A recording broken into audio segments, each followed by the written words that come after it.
Good morning student. Today we are going to discussing one another important periodic properties, electron gain enthalpy. What is electron gain enthalpy? It is the amount of energy released when an electron is added to an isolated gaseous atom. जब आप किसी एक isolated gaseous atom के अंदर, आपके पास एक isolated gaseous atom है, उसके अंदर आप एक इलेक्ट्रॉन को ऐड कर रहे हो। जब आप एक इलेक्ट्रॉन ऐड कर रहे हो किसी आइसोलेटेड गैसियस एटम के अंदर, उस टाइम जो आपकी हीट रिलीज होती है, आपको पता है कि जिन रिएक्शंस के अंदर हीट रिलीज होती है वो एक्सोथर्मिक रिएक्शन होती है, और एक्सोथर्मिक रिएक्शन के अंदर जो एनर्जी रिलीज होती है उसको हम नेगेटिव साइन से डिनोट करते हैं। तो यहाँ पर हीट क्या हो रही है, आपकी रिलीज हो रही है। तो इलेक्ट्रॉन गेन एंथैल्पी को आप कैसे डिफाइन करोगे? It is the amount of energy release when an electron is added into a isolated gaseous atom.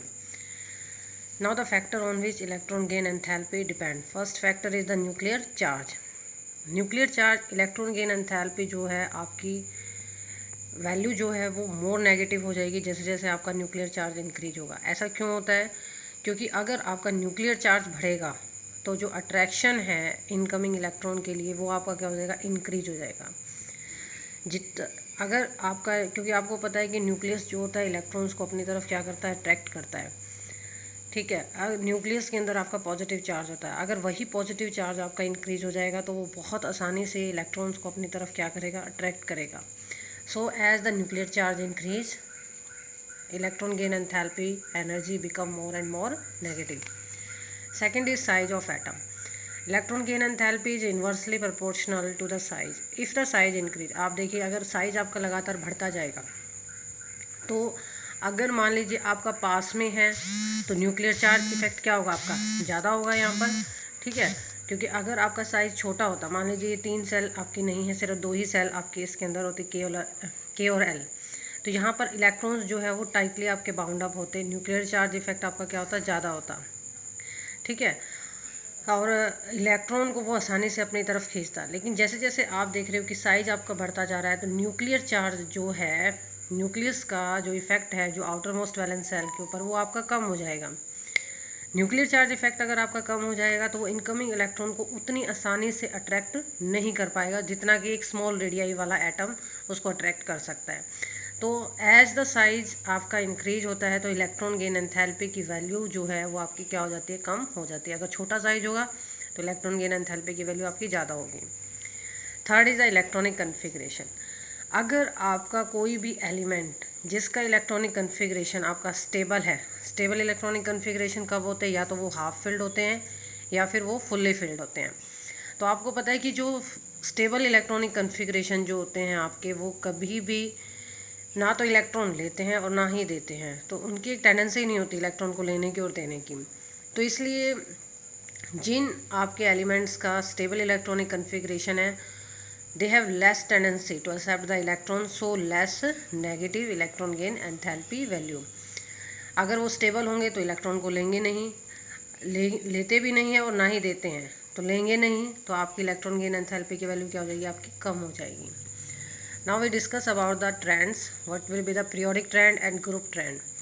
अगर हम पीरियोडिक ट्रेंड्स की तरफ जाते हैं, पीरियोडिक ट्रेंड्स मतलब लेफ़्ट टू राइट. ठीक है, पीरियोडिक ट्रेंड पीरियड्स के अंदर हम देखेंगे, पीरियोडिक टेबल के अंदर हम इसका ट्रेंड देखेंगे. ठीक है, तो सबसे पहले जो हम ट्रेंड देख रहे हैं वो देख रहे हैं ग्रुप के अंदर, विद इन द ग्रुप आपको पता है कि हम जाते हैं टॉप टू बॉटम, और आपको पता है कि जब हम ग्रुप में टॉप टू बॉटम जाते हैं तो साइज़ क्या होता है, आपका इंक्रीज होता है. ठीक है, अब आप कहोगे जी साइज़ इंक्रीज होता है तो साथ में न्यूक्लियर चार्ज इफेक्ट भी तो इंक्रीज होता है. सही बात है कि जब हम टॉप टू बॉटम जाते हैं तो साइज़ भी बढ़ता है और न्यूक्लियर चार्ज इफेक्ट दोनों बढ़ते हैं. लेकिन जो आपका एटॉमिक साइज़ जो है वो मोर प्रोनाउंस होता है देन न्यूक्लियर चार्ज से. अब आपका एटॉमिक साइज़ बढ़ रहा है.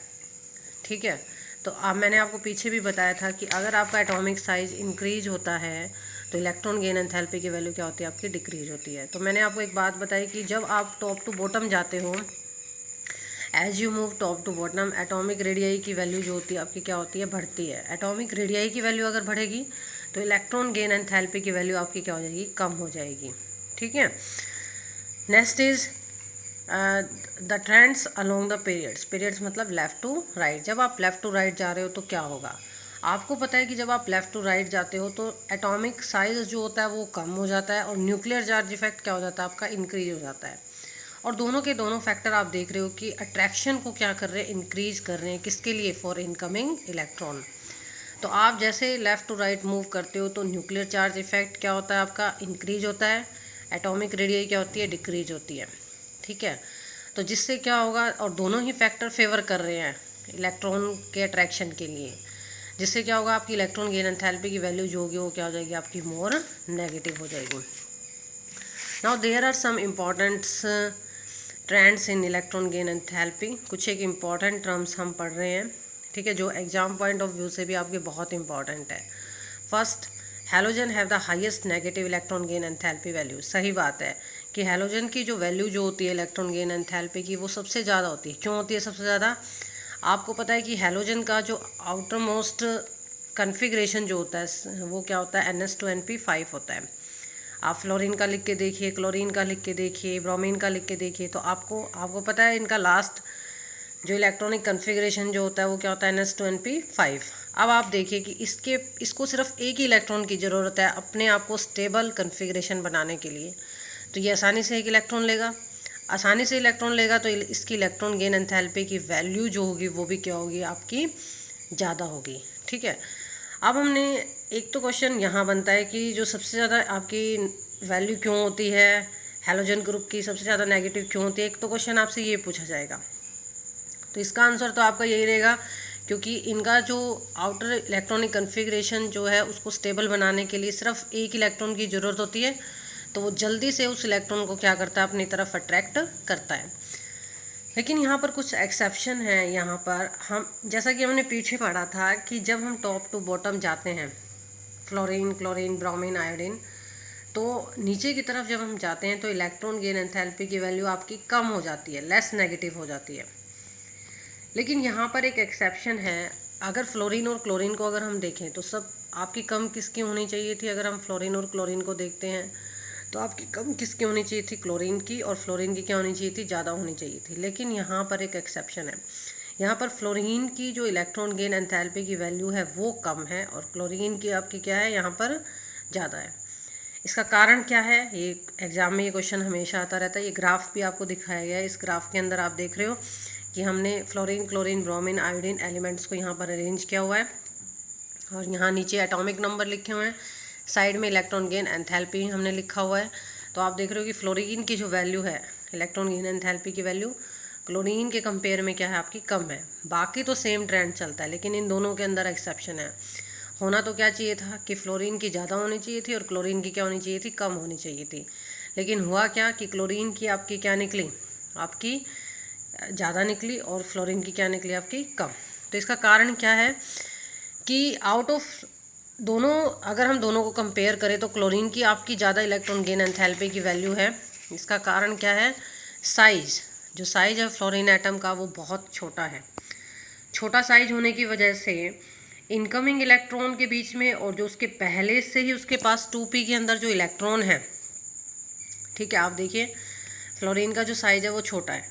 छोटा साइज होने की वजह से उसके इनकमिंग इलेक्ट्रॉन और जो 2p के अंदर जो इलेक्ट्रॉन है उनके बीच में क्या होता है, ज़्यादा रिपल्शन होता है। मतलब वो इलेक्ट्रॉन को जल्दी से आसानी से अपनी तरफ एक्सेप्ट नहीं करता। लेकिन क्लोरीन का जो साइज है वो आपका क्या है, बड़ा है और जो इनकमिंग इलेक्ट्रॉन है वो किसके अंदर आ रहा है, आपका 3p के अंदर आ रहा है। तो वो आसानी से क्या करता है, उसको एक्सेप्ट करता है, लेस रिपल्शन होता है। तो इसलिए क्लोरीन की जो वैल्यू है इलेक्ट्रॉन गेन एंथैल्पी की वो क्या हो जाती है, आपकी इंक्रीज हो जाती है। बाकी सेम ट्रेंड रहेगा कि नीचे की तरफ आपकी डिक्रीज होती है। लेकिन एक्सेप्शन कहाँ है आपका, फ्लोरीन और क्लोरीन के अंदर। क्लोरीन की जो इलेक्ट्रॉन गेन एंथैल्पी की वैल्यू जो है वो आपकी ज़्यादा नेगेटिव है एज़ कम्पेयर टू फ्लोरीन, क्योंकि फ्लोरीन का जो साइज है वो आपका छोटा है। छोटा होने की वजह से इनकमिंग इलेक्ट्रॉन और 2p के इलेक्ट्रॉन के बीच में ज़्यादा रिपल्शन होता है, जबकि 3p और क्लोरीन के अंदर 3p और इनकमिंग इलेक्ट्रॉन के बीच में लेस रिपल्शन होता है। ठीक है, एक लास्ट क्वेश्चन आपका बनता है कि नोबल गैस की जो नोबल गैसेज जो होती हैं आपकी, नोबल गैसेज आपको पता है कि कौन कौन सी गैस होती हैं आपकी, helium, neon, argon, krypton, xenon. Noble gas have the positive value of electron gain enthalpy. ये क्वेश्चन भी एग्जाम में बार बार पूछा जाता है कि नोबल गैसेज जो है उनकी इलेक्ट्रॉन गेन एंथैल्पी की वैल्यू पॉजिटिव क्यों होती है? तो पॉजिटिव क्यों होती है? क्योंकि उनका इलेक्ट्रॉनिक कन्फिग्रेशन क्या होता है आपका? स्टेबल होता है, फुल्ली फिल्ड होते हैं, ये स्टेबल होते हैं। अब आप खुद बताइए, अगर किसी भी एटम का अगर इलेक्ट्रॉनिक कन्फिग्रेशन आपका फुल्ली फिल्ड होगा तो ना तो वो इलेक्ट्रॉन लेगा और ना ही देगा, ठीक है। तो इसलिए उसकी इलेक्ट्रॉन गेन एंथैल्पी की वैल्यू क्या रहेगी आपकी? पॉजिटिव रहेगी। पॉजिटिव मतलब आपको एनर्जी देनी पड़ेगी अगर आप इलेक्ट्रॉन उसके अंदर डाल रहे हो तो, ठीक है। तो ये आपका एक टॉपिक इसके अंदर रहेगा। In the next lecture we will discuss about the electronegativity. Thank you.